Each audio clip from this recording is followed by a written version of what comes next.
ॐ अज्ञानतिमिरान्धस्य ज्ञानाञ्जनशलाकया चक्षुरुन्मीलितं येन तस्मै श्रीगुरवे नमः। श्रीचैतन्यमनोभीष्टं स्थापितं येन भूतले स्वयं रूपः कदा मह्यं ददाति स्वपदान्तिकम्।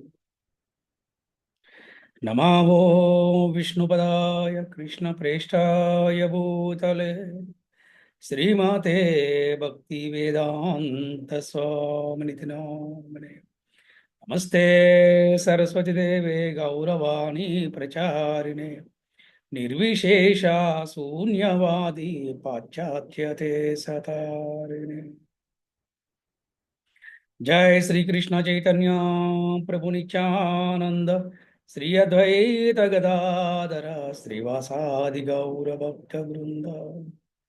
हरे कृष्णा कृष्णा कृष्ण कृष्णा हरे हरे हरे हरे राम राम राम हरे। ओम नमो भगवते वासुदेवाय। ॐ नमो भगवते वासुदेवाय। ओम नमो भगवते वासुदेवाय। ॐ नमो भगवते वासुदेवाय। ओम नमो भगवते वासुदेवाय। ॐ नमो भगवते वासुदेवाय। హరే కృష్ణ. భక్తులందరికీ శ్రీకృష్ణ శుభమస్తు. మరి ఈ రోజున మనము భాగవత కథలలో శ్రీ బలరాముడు గురించి మొదటి భాగాన్ని ఈరోజు మనము చర్చించుకుందాం.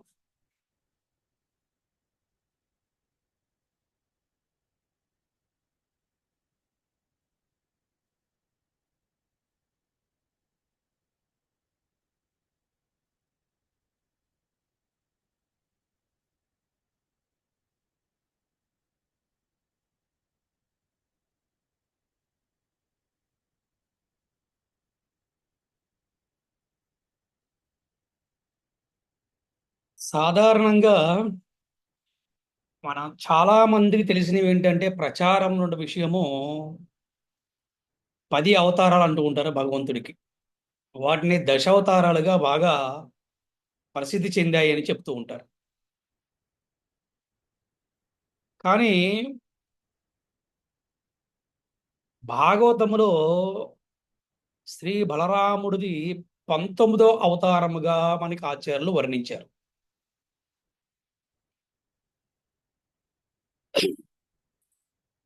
అంటే భగవంతుడికి కేవలము 10 అవతారాలే కాదు, అలాగే శ్రీమద్ భాగవతములో వర్ణించినటువంటి 22 అవతారాలే కాదు, భగవంతుడి యొక్క అవతారాలు అసంఖ్యాకములు. అంటే అంటే ఎక్కడ కూడా లెక్క పెట్టలేనటువంటి అవతారాలు ఉన్నాయన్నమాట. కొన్ని కొన్ని యుగాలలో ప్రత్యేకమైన ప్రయోజనం కొరకు అవతారాలు ఉద్భవిస్తూ ఉంటాయి. మనందరూ తెలిసే విషయమే. భగవంతుడి యొక్క అవతారానికి ముఖ్య కారణం ఏమిటి? పరిత్రాణాయ సాధూనాం వినాశాయ చ దుష్కృతాం ధర్మ సంస్థాపనార్థాయ సంభవామి యుగే యుగే. సాధువును రక్షించుటకు, ధర్మమును పునఃస్థాపించుటకు, దుష్టులను శిక్షించుటకు యుగయుగమున నేను అవతరిస్తానని చెప్పి భగవంతుడు చెప్పడం జరిగింది. ఆ విధంగా ఒక ప్రత్యేకమైన ప్రయోజనం కొరకు, ఒక ప్రత్యేకమైన కారణం కొరకు భగవంతుడు అవతరిస్తూ ఉంటాడు. కానీ మనకి శ్రీమద్ భాగవతం 22 అవతారాలని వర్ణించడం జరిగింది. ఈ ఒక్క 22 అవతారాలలో 19వ అవతారము శ్రీ బలరాముడు.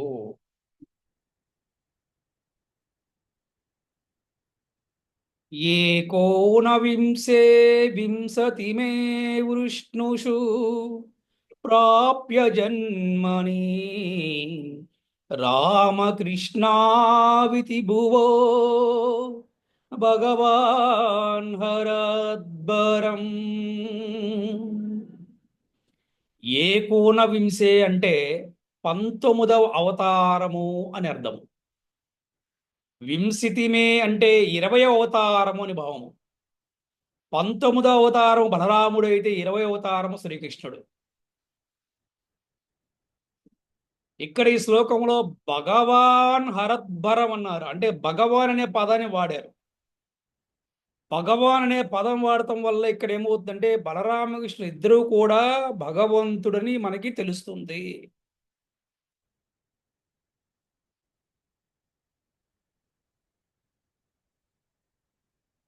ఎందుకు ఇద్దరు కూడా భగవంతుడు తెలుస్తుందంటే there is no difference between Balarama and Krishna. కృష్ణుడి నుంచి వచ్చినటువంటి మొట్టమొదటి అంశే బలరాముడు చెప్తుంటారు. అందుకే బలరాముడు గురుతత్వము, ఆది గురువు అని చెప్తుంటారు అనమాట. సో బలరాముడికిను కృష్ణుడికి భేదం లేదు. అందుకే బలరాముడిని కూడా భగవంతుడితో సమానంగా కీర్తిస్తారు. అందుకని భగవాన్ అనే పదం ఇక్కడ బలరామకృష్ణ ఇద్దరినీ కూడా సాక్షాత్తుగా భగవానుడు అని మనకి తెలుస్తుంది అనమాట. ఈ విధంగా భూభారాన్ని తొలగించడానికే వారు అవతరించారు.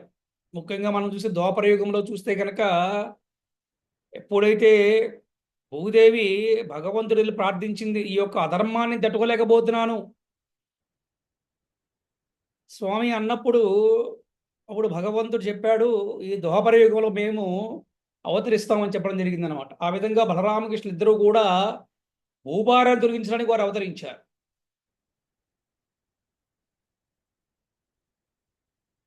అలాగే శ్రీ సూత గోస్వామి శ్రీమద్ భాగవతాన్ని వర్ణించడానికి ఆ భూమికైనటువంటి సౌనకాది ఋషుల ప్రశ్నలో కూడా ప్రత్యేకంగా కృష్ణ బలరాముల గురించి ఒక ప్రశ్న ఉందంట.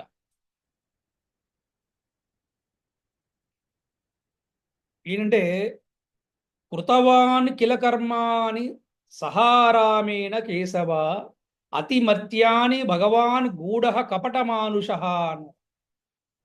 అంటే దేవదేవుడైన శ్రీకృష్ణుడు బలరాముడితో కూడి కపట మానుష రూపంలో ఏ ఏ కర్మలు చేసి ఉండని వారు ప్రశ్నించారు.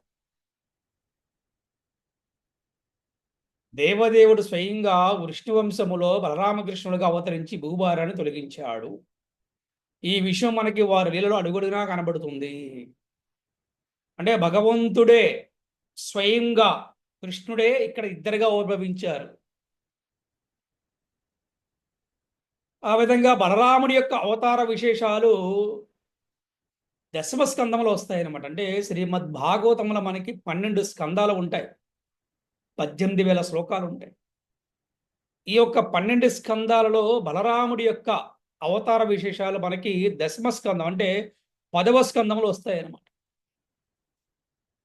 ఆ విధంగా బలరాముడు తల్లి ఎవరంటే రోహిణి, కానీ బలరాముడు తండ్రి ఎవరంటే వసుదేవుడు. సో కృష్ణుడికి బలరాముడికి తండ్రి ఒక్కడే, కానీ తల్లులు మాత్రం వేరనమాట. ఈ విధంగా రోహిణి తనయునిగా పరిచయం చెందాడు బలరాముడు. రోహిణి యొక్క తనయుడుగా, అంటే రోహిణి కొడుకుగా బలరాముడు. అలాగే దేవకి తనను కూడా తెలియబడ్డాడు, దేవకి కూడా కొడుకుగా తెలియబడ్డాడు. ఇక్కడే అందరికీ కూడా ఒక ట్విస్ట్. జనరల్గా మనం వింటూ ఉంటాము, తల్లులు అంటే జనరల్గా ఎలా ఉంటుందంటే, ఎలా చెప్పాలి, జనరల్గా ఎవరికైనా తల్లి ఒకటే ఉంటుంది. కానీ ఇక్కడ బలరాముడికి 2 తల్లులు ఉన్నారు. కారణం ఏంటి? చాలా ఆశ్చర్యకరమైన విషయం అనమాట ఇది. అంటే రోహిణి కొడుకే కాదు, అలాగే బలరాముడు దేవకి దేవికి కూడా కొడుకుగా ఆయన తెలియజేస్తున్నాడు అని మనకి తెలుస్తుంది అనమాట. ఇలాగ ఇద్దరు తల్లులకి అతడు పుత్రుడు కావడం ఎలా సంభవం అన్నది పరీక్షిత్ యొక్క ప్రశ్న. అంటే పరీక్షిత్ మహారాజు ఈ భాగవతం విన్నప్పుడు ఆయన ప్రశ్న ఏంటంటే, జనరల్ ఒక తల్లికి అంటే ఒక సంతానానికి ఒక తల్లి ఉంటుంది, కానీ ఇక్కడ బలరాముడికి ఇద్దరు తల్లులు ఏమిటి అనేది ఒక ప్రశ్న అనమాట. ఆ ప్రశ్నకు సమాధానంగా సుఖదేవ గోస్వామి శ్రీకృష్ణ కథామృతాన్ని ఈ దశమ స్కందంలో పంచిపెట్టారనమాట.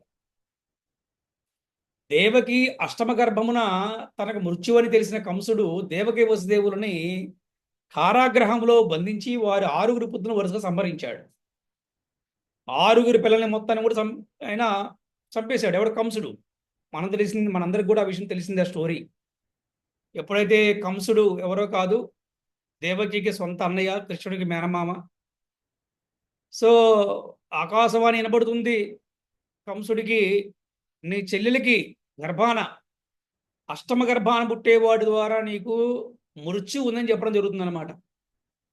ఆ విధంగా వాడు ఏం చేశాడంటే, రాక్షసుడు దేవకీని వసుదేవుల్ని వాడు జైల్లో పెట్టాడు. జైల్లో పెడతామే కాదు, 6 పుత్రులు వరుసగా కూడా వాడు చంపేశాడు, 6. ఆ విధంగా వాళ్ళు 6 చంపేశారు కాబట్టి నెక్స్ట్ ఇంకా 7వ వాడు ఎవరంటే, దేవి గర్భాన 7వ వాడే బలరాముడు అనమాట. ఆ విధంగా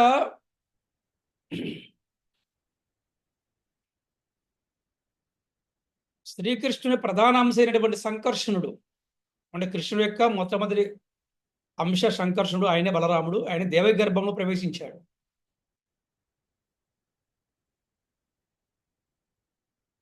ఈ 6 ఎవరంటే, ఇంతకుముందు వారి 6 కూడా శాపానికి గురైనటువంటి వాళ్ళ కాలనేమి అనే ఒక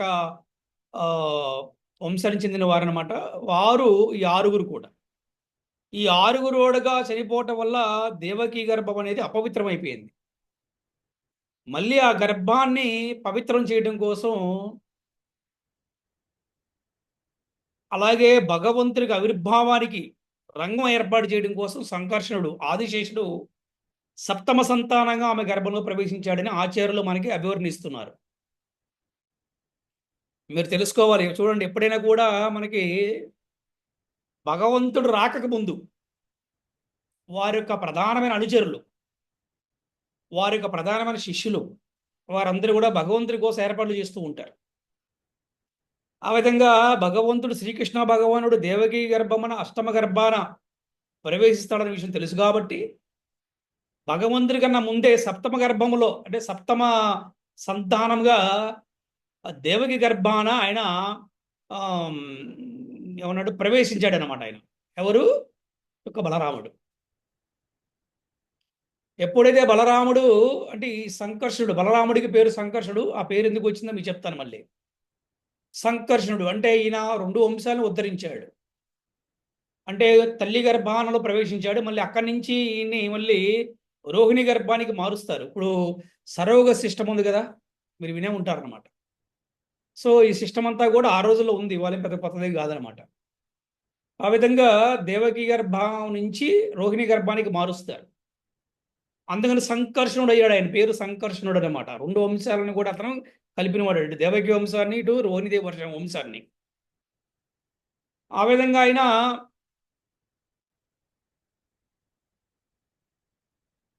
ఆచార్యులు మనకి ఆ విధంగా వర్ణిస్తున్నారు. ఏమనంటే, ఈ యొక్క సంకర్షణుడే ఆదిశేషుడు, ఆయన అనంతదేవుడు అని మనము ఆయన కీర్తిస్తున్నారు. కానీ భగవంతుడు ఆజ్ఞ చేత యోగమాయ అతనిని దేవకి గర్భం నుండి గోకులంలో రోహిణి గర్భానికి మార్చింది. అందరూ కూడా దేవకి గర్భపాతం జరిగిందని అనుకున్నారు. దేవకి కూడా బిగుతురాలేదు, కానీ యోగమాయ ఆమెకు ధైర్యం చెప్పి వాస్తవాన్ని చెప్పడం జరిగింది. ఆ విధంగా బలదేవుడు దేవకికి రోహిణికి ఇద్దరికి కూడా పుత్రుడయ్యాడు.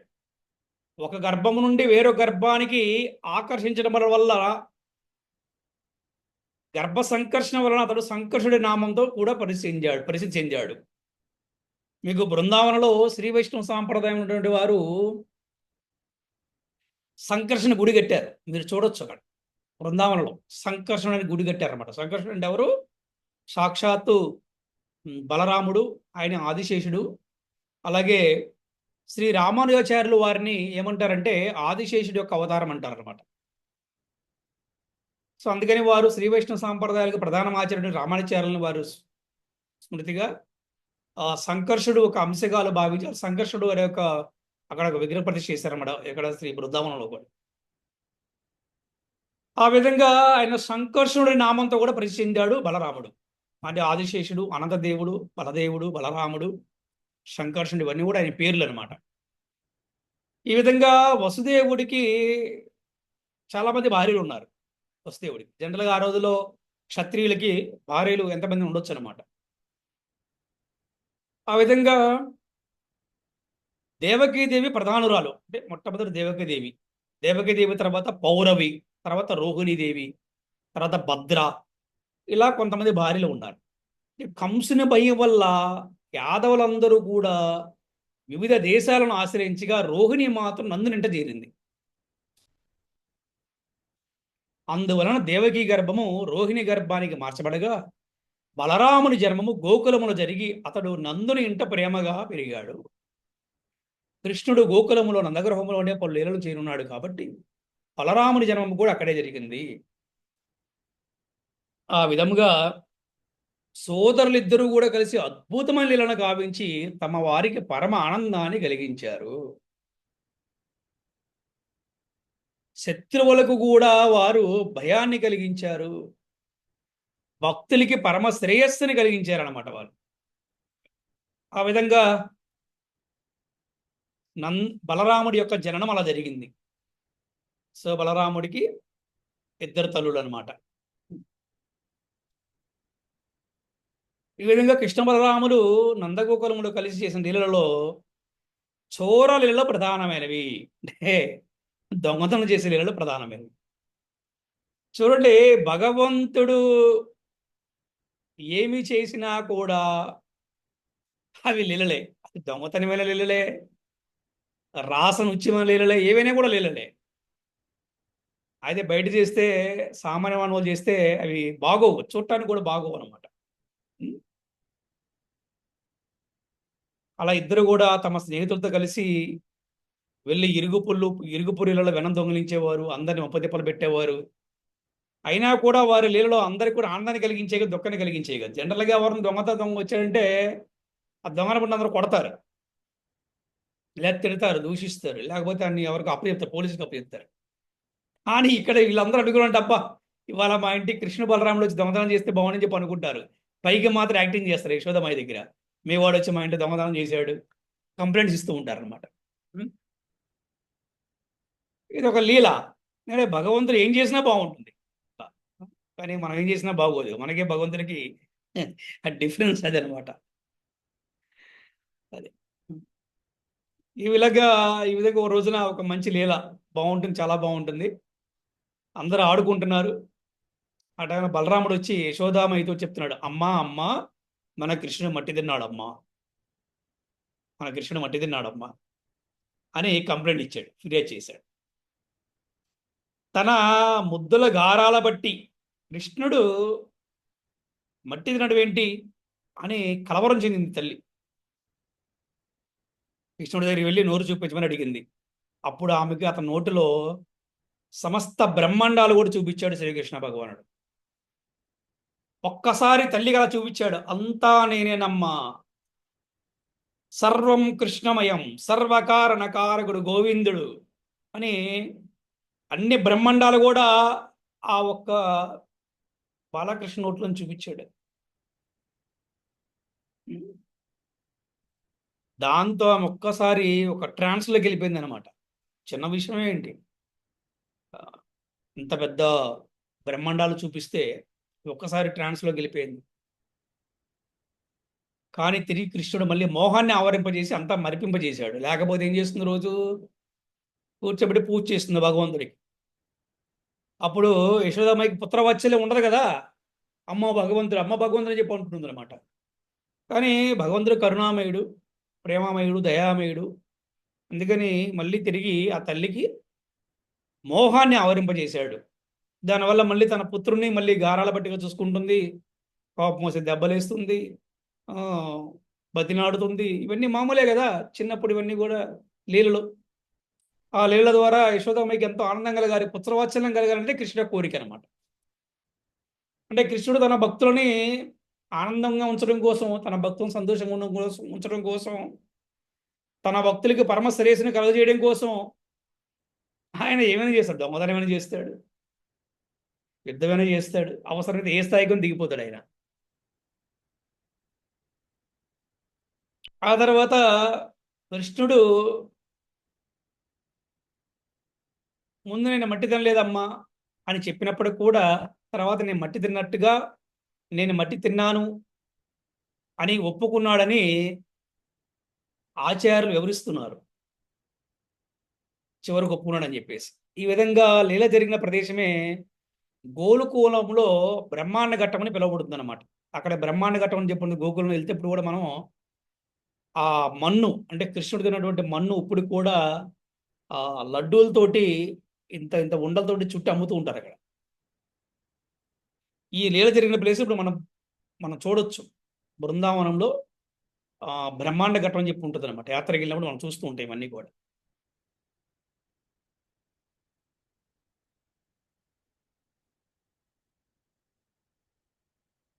సో ఈ విధంగా బలరామకృష్ణుడు కొద్దిగా వయసు వచ్చిన తర్వాత గోవుల్ని మేపడం మొదలుపెట్టారు. ప్రొద్దున లేగదూడలను తీసుకొని చద్ది మూటలు కట్టుకొని చాలామంది గోపబాలులతో స్నేహితులతోటి వారు గోవర్ధన పర్వతం దగ్గరికి వెళ్ళేవారు అనమాట. లేగదూడలను మోపుతూ పరమానంతో ఆడుకునేవారు. గోవర్ధనుడు వారికి కావాల్సిన పండ్లు, నీళ్లు, నీడ అన్నీ కూడా ఇచ్చేవాడు.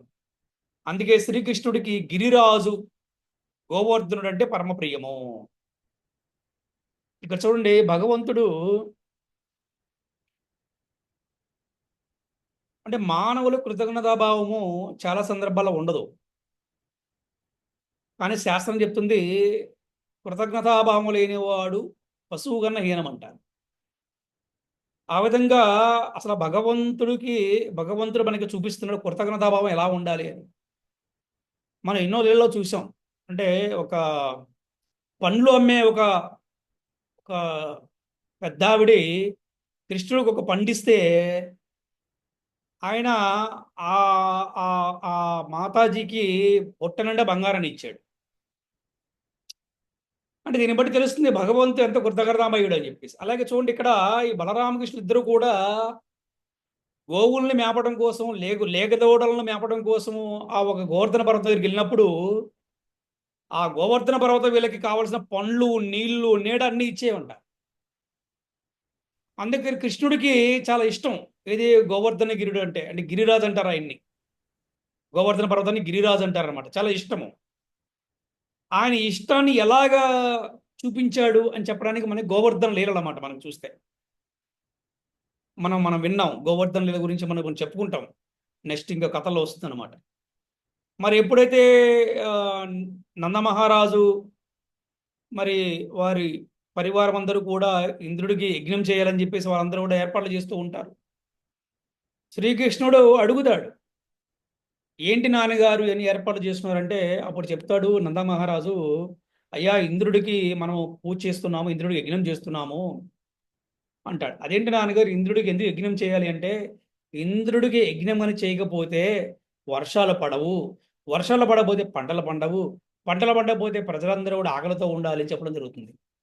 ఓహో, అవునా, అయితే మీరందరూ ఇంద్రుడి పట్ల భయంతో మీరు పూజ చేస్తున్నారా ఇంద్రుడిని అడుగుతాడు. అవును అంటారు. అప్పుడు చెప్తాడు కృష్ణుడు, చిన్ని కృష్ణుడు 7 సంవత్సరాల వయసు ఉన్నటువంటి బాలకృష్ణుడు చెప్తాడో, నాన్నగారు నాన్నగారు పూజ అంటే ఏంటో తెలుసా? అసలు భయముతో చేసే పూజ వల్ల ఇంద్రుడికి ఉపయోగం లేదు, అలాగే మీకు కూడా ఉపయోగం లేదు. అందుకని ఇంద్రుడి మీద ప్రేమ ఉన్నప్పుడు పూజ చేద్దురు కానీ, అంటే ప్రేమతో పూజ చేయని అర్థం అనమాట. ఇంద్రుడి పట్ల మీకు ప్రేమ ఉన్నప్పుడు పూజ చేద్దురు కానీ, ఈలోపు అందరూ కూడా గోవర్ధనుడికి పూజ చేద్దాం పదని చెప్తాడు అన్నమాట. గోవర్ధనుడికి ఎందుకు గోవర్ధనుడు పూజ చేయాలంటే, గోవర్ధనుడు మనకి మన ఆవులకి పండ్లు ఇస్తున్నాడు, నీళ్ళు ఇస్తున్నాడు, నీడలు ఇస్తున్నాడు కాబట్టి మనందరం కూడా గోవర్ధనుడికి పూజ చేద్దాం అని చెప్తాడు. గోవర్ధనులో శ్రీకృష్ణ భగవానుడు నందమహారాజుకి. అది కృతజ్ఞత భావం అంటే. చూసారా ఎలా ఉంది? కృతజ్ఞతా భావం బాగుందా? చెప్పండి మన క్లాస్లో బాగుంది ప్రభుజీ. కదా కదా తెలియదు కదా కృతజ్ఞతా భావం అంటే బాగుంటే అవును ప్రభుజీ. సో అంటే ఇక్కడ మనకి ఏం తెలుసుకోవాలంటే కృష్ణుడికి ఏదన్నా మనము ఏ చిన్న సేవ చేసినా ఏ చిన్న సేవ చేసినా అసలు మనం ఊహించలేమట అటువంటి పెద్ద లాభాన్ని ఇస్తాడు అనమాట. అయితే లాభం కోసం లేకపోతే ఏదో ఆశించి ఎవరు చేయకూడదు, కానీ భగవంతుడు మాత్రం చేస్తాడు అనమాట. ఆ విధంగా చూడండి, గోవర్ధనుడు ఆవులకి, లేగదూడలకి, గోపబాలురికి, స్నేహితులకి అందరికి కూడా పండ్లు ఇచ్చాడు, నీళ్ళు ఇచ్చాడు, నీడనిచ్చాడు. కాబట్టి ఆయన కృతజ్ఞతాభావాన్ని ఏ విధంగా చూపించాడంటే ఇంద్రుడికి పూజ చేయడం ఆపండి, గోవర్ధనుడు పూజ చేయమని చెప్పారు. చూసారా? అందుకే కృష్ణ కథ వినంది ఎవరికి కూడా అసలు ఆ జ్ఞాన వికాసం అనేది రాదండి. ఎవరికి కూడా జ్ఞాన వికాసం అంటారన్నమాట. జ్ఞాన వికాసం అంటే జ్ఞాన వికాసం అంటే ఏంటి అంటే ఆ, ఎలా చెప్పాలంటే జ్ఞానం వికసించదన్నమాట. ఎప్పటి వరకు? కృష్ణ కథ వినంత వరకు, కృష్ణతత్వం తెలవడంత వరకు. కానీ కృష్ణతత్వం తెలిసిందా? కృష్ణ కథ విన్నారంటే కనుక జ్ఞానేంద్రియాలన్నీ కూడా ఇలా తెలుసుకుంటాయి అన్నమాట. ఆ విధంగా శ్రీకృష్ణ భగవానుడు కృతజ్ఞతా భావాన్ని గోవర్ధన లీల ద్వారా, గోవర్ధనుడు పూజ చేయడం ద్వారా ఆయన చూపించాడు అనమాట. సో మనందరికి ఒక మెసేజ్ ఏంటి అంటే కృతజ్ఞతాభావం ఉండాలి. కృతజ్ఞతాభావం లేకపోతే ఎలా చెప్పండి అంటే శ్రీకృష్ణ భగవానుడు తెలియజేస్తున్నాడు అనమాట. ఆ విధంగా కృష్ణుడికి గోవర్ధనుడు అంటే చాలా ప్రియము. ఎందుకు ప్రియం అండి? కృష్ణుడికి ఇష్టమనండి గోవులకి నీళ్ళు ఇస్తున్నాడు గోవర్ధన గిరిరాజు, నీళ్ళు ఇస్తున్నాడు, గడ్డిస్తున్నాడు, నీడనిస్తున్నాడు, ఇంకేం కావాలి చెప్పండి, పనులు ఇస్తున్నాడు. అది సో మనం కూడా చెప్తారు కదా, పత్రం పుష్పం ఫలం తోయం. భగవంతుడికి ప్రేమగా ఒక ఆకును కానీ ఒక పువ్వును కానీ కొద్దిగా నీళ్ళు కానీ సమర్పిస్తే ఆయన ప్రేమగా స్వీకరిస్తాడంట. అందుకని ప్రతి ఒక్కరు కూడా కృష్ణుడు ప్రేమను పొందడానికి ప్రయత్నించాలి. ఆ విధంగా గోవర్ధనుడు అంటే కృష్ణుడికి చాలా ఇష్టం అన్నమాట. ఆ విధంగా ఒకరోజు బలరాముడు లేకుండానే శ్రీకృష్ణుడు మిత్రుడితో కలిసి వనానికి వెళ్ళాడు. ఆ రోజు బలరాముడి యొక్క పుట్టినరోజు అంట. ఆ రోజే అగూసరుడు అనే రాక్షసుడు రావడం, శ్రీకృష్ణ ప్రభావంతో వాడు మరణించడం, అలాగే గోపబాలుని బ్రహ్మదేవుడు అపహరించడం, శ్రీకృష్ణుడి అన్ని రూపాలు తానే సంవత్సర కాలం విహారించడం, దాని ద్వారా బ్రహ్మకి విమోహాన్ని కలిగిందని జరిగిందనమాట. ఈ ఒక్క లీల బలరాముడి తర్వాత సంవత్సరం పుట్టినరోజు వరకు సాగిందంట. అన్ని సంవత్సరం నుంచి ఈ పుట్టినరోజు నుంచి మళ్ళీ పుట్టినరోజు వరకు లీల జరిగింది. ఏ లీల అంటే ఈ అగూసరుడు అనే రాక్షసు సంహరించడం, అలా గోపబాలుని బ్రహ్మదేవుడు అపహరించడం, బ్రహ్మ విమోహం లీల అంటారు. బ్రహ్మకి విమోహం కలిగింది, మళ్ళీ ఆ బ్రహ్మకి మోహాన్ని కూడా తొలగించాడు శ్రీకృష్ణ భగవానుడు. ఇటువంటివి సాగిందనమాట. ఈ బ్రహ్మ విమోహం లీల తర్వాత శ్రీకృష్ణ బలరాములు పోటీ పడినట్లుగా లీలలు చేస్తారనమాట. మామూలు లీలలు చేయరు. అబ్బో అసలు వాళ్ళు ఎంత విధంగా యుద్ధం చేస్తారంటే ఆ విధంగా యుద్ధం చేస్తారనమాట. ఆ విధంగా వాళ్ళు దేవతలకే భయం వేసేదంట. ఏంటి బాబు యుద్ధం ఏంటి, ఈ బలరాముడు ఏంటి? బలరాముడు అంటేనే పేర్లు ఉంది, చాలా బలవంతుడు అన్నమాట. రాముడు అంటే ఆనందాన్ని కలిగించేవాడు, బలరాముడు అంటే బలంగా ఉండేవాడు, రాముడు అంటే ఆనందాన్ని కలిగించేవాడు అనమాట. సో అటువంటి బలరాముడు అనమాట. వీరు చేసే యుద్ధం ఎలా ఉంటుందంటే అందులో బలరాముడు ద్వాపరయుగంలో గదా యుద్ధంలో మంచి ఎలా అంటారంటే శ్రేష్టమైన వాడు అనమాట. సో ఆ విధంగా ఇద్దరు కూడా అన్నదమ్ములు ఇద్దరు కూడా కలిసి భూభారాన్ని తగ్గించడం కోసం మరి ద్వాపరయుగంలో ఎన్నో లీలలు చేశారు. అలాగే ఆయన ఎంతమంది బంధువులకి వారు యాదవ బంధువులందరికీ, యాదవ కుటుంబ సభ్యులందరికీ, యాదవ కుల మొత్తానికి కూడా వారు ఎంతో ఆనందాన్ని కలుగు చేశారు. ఇది చిన్న విషయం కాదనమాట. ఎప్పుడైతే యాదవుల కోసం శ్రీకృష్ణ భగవానుడు ద్వారకా నగరం నిర్మించినప్పుడు కూడా ఈ మధురలో బలరాముణ్ణి అక్కడ పెట్టి వాళ్ళ కోసం కాపలాగా పెట్టి బలరామను ఇక్కడే ఉండు అని చెప్పి కృష్ణుడు ద్వారకాకు వెళ్ళి అక్కడ ద్వారకా నగరాన్ని నిర్మించడం జరిగింది గుజరాత్లో అనమాట. ఈ విధంగా చూస్తే కనుక ప్రతి అవతారం కూడా చూస్తే కనుక ఎక్కువ చూస్తే మనం రామావతారంలో లక్ష్మణుల్లాగా, కృష్ణావతారంలో కృష్ణుల్లాగా, కృష్ణావతారంలో బలరాముడిలాగా, ఇప్పుడు చూస్తే కనుక మనము ఈ కలియుగంలో కూడా శ్రీ చైతన్య మహాప్రభుతోటి శ్రీ నిత్యానంద ప్రభులా కూడా ఆయన అవతరించారు. సో అందుకని చూడండి, బలరాముడి యొక్క కృప కనుక ఉంటే ఆధ్యాత్మిక జీవితం చాలా బాగుంటుందంట. మృదంగము కరతాళులు కూడా బలరాముడి యొక్క స్వరూపం అంటూ ఉంటారనమాట. అలాగే బలరాముణ్ణి ఆది గురువు అన్నారనమాట. ఆది గురువు మనం చెప్తారు కదా, ఆ గురువు యొక్క ఆశీస్సులు ఉంటే, గురువు యొక్క కరుణాదయ ఉంటే అందరికి కృష్ణ ప్రేమ వస్తుందంట.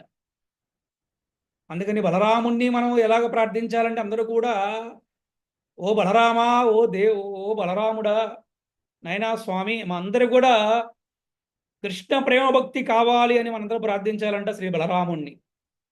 ఎందుకంటే ఆయన గురుతత్వం కాబట్టి, ఆయనే ఆది గురువు కాబట్టి. ఎప్పుడైతే గురువు గ్రీన్ సిగ్నల్ ఇచ్చాడో ఆటోమేటిక్గా కృష్ణ ప్రేమ వస్తుందంట మనందరికీ కూడా. హరే కృష్ణ కృష్ణ కృష్ణ హరే హరే, హరే రామ రామ రామ హరే. శ్రీల ప్రభుపాదికి జయ, శ్రీల గురుదేవికి జయ, అనంతకోటి వైష్ణవ భక్త బృందకి జయ. వాంఛాకల్పతరుభ్యశ్చ కృపా సింధుభ్యో చ పతితానాం పావనేభ్యో వైష్ణవేభ్యో నమో. హరే కృష్ణ.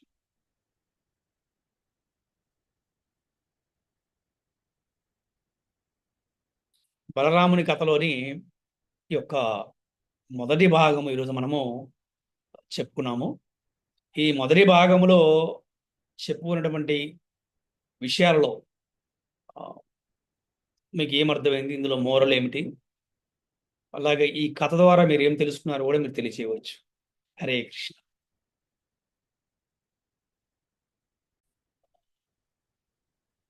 మామూలుగా ఏం చెప్తుందంటే, మనకి వైదిక సాంప్రదాయంలో ఎవరైతే ఒక వ్యక్తి సన్యాసాన్ని స్వీకరిస్తాడో అతను ఎవరికి పూజ చేయకపోయినా పర్లేదు, ఎవరికి సేవ చేయకపోయినా పర్లేదు, అతను భగవంతుడికి పూర్తిగా శరణాగతి పొందిన వాడినే సన్యాసి అంటారనమాట. అటువంటి సన్యాసులు కూడా, అటువంటి గొప్ప గొప్ప మహాత్ములు కూడా వారి ఆశ్రమాల్లో గోవుని పెట్టుకుని గోవు సేవ చేస్తూ ఉంటారు. ఇక ఇక మనలాంటి వాళ్ళ పరిస్థితి ఏం చెప్పండి. అందుకని కృష్ణ బలరాములు అసలు ఎలా గోసేవ చేశారంటే మామూలు విషయం కాదు. అలా నందమహారాజుకి నందమహారాజు వైశ్యులందరూ కూడా ఆదర్శమైనటువంటి పురుషుడు. ఆయన మామూలు వాడు కాదు. ధర్మబద్ధంగా వ్యాపారం చేసేవాడు నందమహారాజు, తెలుసా? వ్యాపారం వైశ్యులకే ఇచ్చారు. ధర్మబద్ధంగా వ్యాపారం ఎలా చేయాలని చెప్పేసి అందరూ కూడా నందమహారాజు నేర్చుకోవాలి. అలాగే 9 లక్షల గోవులని ఎలాగ పెంచాలి అని చెప్పడానికి నందమహారాజు ఆదర్శం అనమాట. ఆ విధంగా బలరాములిద్దరూ కూడా గోవుల్ని పాలించారు. కానీ బలరాముడు మొట్టమొదటి రైతు అంటారనమాట. నాగల పట్టుకొని పొలాన్ని దున్నాడు అనమాట. మొట్టమొదటి రైతు అంటారు ఎవరిని? బలరాముడిని. ఆ విధంగా సాక్షాత్తు భగవంతుడే మన గోవుల సేవ చేసి చూపించాడు ఎలాగ సేవ చేయాలి అని. కానీ దురదృష్టవశాత్తు చాలా మందికి చెప్పిన అర్థం కాదు. చాలా మంది గోవులకి సేవ చేయడానికి కూడా ముందుకు రారు. కానీ ఎవరైనా ఒక ఆయన వచ్చి ఏమండి మీకు ఆ గ్రహదోషం ఉంది, ఈ గ్రహదోషం ఉందంటే ఒక శుభ్రం చక్కగా చేతులు పెడతారు. కానీ అయ్యా చక్కగా నువ్వు కనుక గోవుగా ఆహారం పెట్టి నువ్వు ఆహారం తినవయ్యా, నెలకు ఎంత కొంత కట్టండి మీ పేరునంటే కనుక ఎవరు ముందు రారు. అందుకని గోవుల యొక్క ప్రస్తావన భగవద్గీతలోని, భాగవతంలో కానీ, రామాయణంలో కానీ ఎక్కడ చూసినా ప్రతి శాస్త్రాల్లో కూడా, వేదాల్లో కూడా ఎన్నో చోట్ల చెప్పుకుందన్నమాట గోసేవ. హరే కృష్ణ. హరే కృష్ణ. సో ఇంకా ప్రభుజీ ఆ కాలాన 30 years బ్యాక్ మాకు ఇంటింటికి ఒక గోవు ఉన్నది ప్రభుజీ. అవును ఉన్నది. ఫస్ట్ రొట్టె చేస్తే ఆవు కని తీసి పెడుతుంటాం ప్రభుజీ మేము. మరి ఇప్పుడు ఇంకా ఈ కాలంకు ఎవరికి లేకుండా అయిపోయింది ప్రభుజీ. అంటే మీరు చెప్పారు అంటే మొట్టమొదట ఆవుకి పెట్టేవాళ్ళని కదా మీకు. అందుకనే ఆ రోజుల్లో కుటుంబాలు చాలా సంతోషంగా ఉండేవి. మీరు చూస్తే ఆ రోజుల్లో కుటుంబాల్లో అంటే కష్టాలు ఉన్నప్పటికి కూడా ఏదో చిన్న చిత కష్టం అనేది ఉన్నప్పుడు కూడా ఆ రోజుల్లో ఉమ్మడి కుటుంబాలు ఉండేవి. కులం మతం తేడా లేకుండా ఊర్లలో అన్ని కులాల వారిని బాబాయి మామయ్య అన్నయ్యని పిలుచుకునే వాళ్ళు కరెక్టేనా? అవునా? చక్కగా పిలుచుకునే అవును ప్రభుజీ. అసలు కులం సంబంధం లేకుండా బాబాయి అన్నయ్య అన్నయ్య చెల్లెని పిలుచుకునే వాళ్ళు. చిన్న ఇల్లులు ఉండేవి కానీ పెద్ద మనసు ఉండేది కదా. అవును. చిన్న ఇల్లు కానీ పెద్ద మనసు. కానీ ఇప్పుడు పెద్ద ఇల్లులు చిన్న మనసు. ఇంటికి రావాలి, ఫోన్ చేసి రావాలి, చెప్పి రావాలి, భోజనానికి రావాలంటే ఆ? ఏంటి పెద్ద 4 బెడ్రూమ్ డూప్లెక్స్ ఇల్లు కానీ మనసు మాత్రం చిన్నది. ప్రైవసీ కావాలి, ప్రశాంతంగా ఉండాలి, ఎవరు ఎక్కువ ఇంటికి రాకూడదు. అలాగే రైతులు నష్టపడడానికి ప్రధానమైన కారణం కూడా ఏంటంటే గోవులు దూరం చేసుకుంటాం వల్ల. అది అందుకనే మళ్ళీ ఇప్పుడు ఇస్కాన్ కానివ్వండి, అలాగే మన భారతదేశంలో చాలా కొన్ని సేవా సంస్థలు మళ్ళీ ఇంటింటికి గోవుని ఇవ్వాలని బాగా ప్రయత్నిస్తుంది. తిరుపతి దేవస్థానం కూడా ఒక స్కీమ్ పెట్టారు, ఇంటింటికి గోవుని ఇస్తామని. తీసుకోవాలి. అందరూ అంటారు అమ్మో గోవుని పెంచలేమని. ఈ రోజులో గోవుని పెంచడానికి నెలకు 10,000 కావాలి, కష్టమే. కానీ ధైర్యం చేస్తే ఒక గోవుకి 10,000 ఖర్చు పెడితే వాడికి ₹1,00,000 ఆదాయం వస్తుంది. అంటే భగవంతుడు ఆ విధంగా చూపిస్తాడు. అన్ని దోషాలు పోతాయి. సకల దేవతలు కూడా గోవులో ఉంటారు. లేదనుకోండి గోవుని పెంచలేకపోతే గోశాలలో గోవుని దత్తత తీసుకుంటమే. అందుకని పూర్వము అనేది చాలా మంచి రోజులు. ఆ రోజు ఎందుకు అంత బాగుండేదని గోవు, ఇంటింటి గోవు ఉండేది. ఇప్పుడు కూడా ఇంటింటి గోవు ఉండాలి. అయితే ఇప్పుడు ఉన్నటువంటి ఈ పరిస్థితుల్లో అందరూ ఇళ్లలో గోవులు పెంచలేరు కాబట్టి ఎవరైతే గోవులు పెంచుతున్నారో వారికి సహకరించడం మంచిది. హరే కృష్ణ. అవును. భగవంతుని యొక్క అవతారాలు అనంతం అని చెప్తారు. కానీ భాగవతం ద్వారా 22 అవతారాలుగా చెప్పబడ్డాయి. అందులో 19వ అవతారమే బలరామ అవతారం అని మనం తెలుసుకున్నాము. 20వ అవతారం శ్రీకృష్ణ భగవానుడు. భాగవతంలో దశమ స్కందంలో బలరాముల గురించి, శ్రీకృష్ణ అవతారం గురించి అంతా వస్తుంది మనకి. భూభాగాన్ని తగ్గించడానికి ద్వాపర యుగంలో కృష్ణ బలరాములుగా అవతరించారని ఈరోజు మనం తెలుసుకున్నాము. మనకంటే అడుగడుగున వాళ్ళ ఇద్దరు కృష్ణలీలలు చాలా కనిపిస్తాయి ద్వాపర యుగంలో. ఇంకా 10వ స్కందంలో కృష్ణావతారం గురించి చెప్పినప్పుడు ఇద్దరు తల్లుల ముద్దుల కొడుకు బలరాముడుగా మనం అంటే రోహిణి దేవకి గర్భాన నుంచి రోహిణి గర్భానికి తరలించి అక్కడ నందమహారాజు దగ్గర అక్కడ జననం ఉంటుంది బలరాముడి. ఇంకా బలరామునికి సంకర్షుడు అంటే మొట్టమొదటి కృష్ణావతారాల్లో మొట్టమొదటి అవతారం సంకర్షణుడు కదా ప్రభుజీ. సంకర్షణుడు, ఆదిశేషుడు అన్న బలరామన్న కానీ బలరాముడే. అట్లా బలరాము గురించి ఈరోజు అట్లా చెప్పుకున్నాం ప్రభుజీ. ఇంకా గోకులంలో బృందావనంలో బలరాముడు కృష్ణుడు చిన్నప్పుడు విశ్వరూపం చూపించింది యశోదామయ్యకి విశ్వరూపం చూపించిన ఘట్టం గురించి కూడా ఈరోజు బాగా చెప్పారు ప్రభుజీ. ఇంకా వాళ్ళిద్దరికి గోవులన్నా కానీ, గోపువాలురు అన్నా కానీ, గోవర్ధనగిరి అన్నా కానీ చాలా చాలా ఇష్టము అని చెప్పారు ప్రభుజీ. మళ్ళీ ప్రతి సంవత్సరము ఇంద్రునికి యజ్ఞం చేస్తూ ఉంటారు గోకులంలో అందరూ కూడా, నంద మహారాజు రాజ్యంలో. కానీ కృష్ణుడికి ఇష్టం ఉండదు. ఎందుకు చేస్తున్నారని ఇంద్రునికి ఏంటి ఈరోజు ఏంటి ఈ పండగ అని అడిగితే, ఇంద్రునికి సేవ చేస్తున్నాము, మనకు వర్షాలు కురిపిస్తాడు, మనం ఆయనకి పూజ చేయకపోతే ఆయన కోపం వస్తుందంటే, కోపంతో భయంతో చేయకూడదు, ఏ పూజ అయినా ప్రేమతో చేయాలి, మనకు కృతజ్ఞతా భావంతో చేయాలి పూజ అనేది. అందుకని మనం గోవర్ధనగిరికి పూజ చేద్దాము. మనం అందరు గోవులకి గోపబాలుకి పండ్లు నీడని అన్ని ఇస్తున్నాయి, మనం అందుకని కృతజ్ఞతా భావంతో గోవర్ధనగిరికి పూజ చేయాలని కృష్ణుడు చెప్తాడు. అప్పటి నుంచి ఇంకా గోవర్ధన పూజ ప్రతి సంవత్సరం చేస్తారు నంద మహారాజు అని తెలుసుకున్నాం ప్రభుజీ. హరే కృష్ణ ప్రభుజీ. బలరాం గురించి హరే కృష్ణ. Very good. హరే కృష్ణ. అంటే భగవంతుని అవతారాలు అనంతము. 22 అవతారాలలో భాగవతంలో 22 అవతారాలని చెప్పారు. 12వ అవతారం బలరాముడిది, శ్రీకృష్ణ అవతారం 20వది. వీళ్ళు ఎందుకు అవతరించారంటే బలరాముడు శ్రీకృష్ణుడు భూభారాన్ని తగ్గించడానికి అవతరించారు ద్వాపర యుగంలో. భగవంతుడే కృష్ణుడే ఇద్దరుగా అవతరించారు. వాళ్ళు ఎవరంటే బలరాముడు కృష్ణుడుగా. ఉమ్. ఇప్పుడు వసుదేవుడు రోహిణీల కొడుకు. వీళ్ళకి తల్లులు వేరే, తండ్రి ఒక్కడు.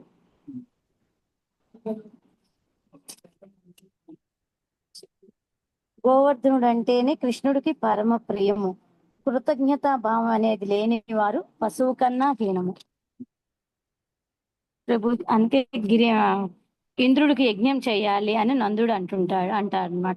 అప్పుడు కృష్ణుడు అంటాడుగా, ఎందుకు ఇంద్రుడికి చెయ్యాలి అంటే, మనకి ఎప్పుడు వర్షము అవన్నీ కురిపిస్తాడు ఇంద్రుడు, కాబట్టి చెయ్యాలి ఇంద్రుడికి పూజ అంటాడు.